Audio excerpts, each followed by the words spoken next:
Eileen's also got a second question, which sort of continues this concept of the veil and a woman's covering, clothing as well. If a husband and wife go on a honeymoon, let's say, for example, to a private beach, the emphasis on the word private beach here, so no one else is around except the couple, can the wife wear whatever clothing she likes, even if most of her body is exposed? She then sort of puts it into context, saying that it's a bit strange that God would create such beautiful places on the earth, but wouldn't allow us to experience his creation in this way. And I don't see why the couple who would want to see themselves covered in the beach in hot weather, especially when it's a private beach, i.e. no one else is around. Jahangir Saab.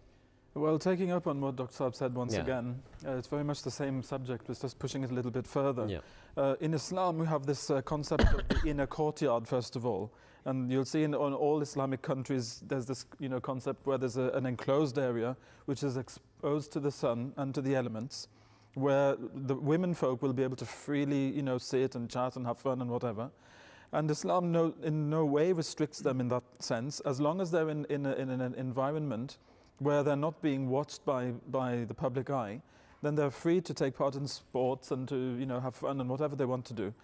In this case, where it's being suggested that, for example, they're on an island where nobody else exists, for example, on a beach where there's nobody there, then of course the couple, that's their private life. Nobody can tell them what they should do and what they shouldn't do, but they should also remember that at any point maybe somebody might turn up, and so the lady should take necessary precautions to not be so overexposed that should somebody turn up unexpectedly, that should be caught out.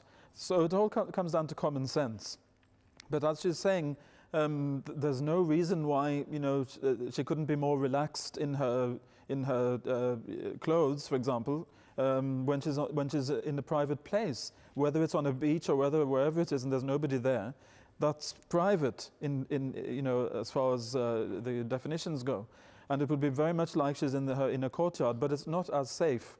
So therefore, she should also take necessary precautions just in case somebody comes up. But I think it's for the couple to use their logic and to their common sense to see what's correct and what's not appropriate.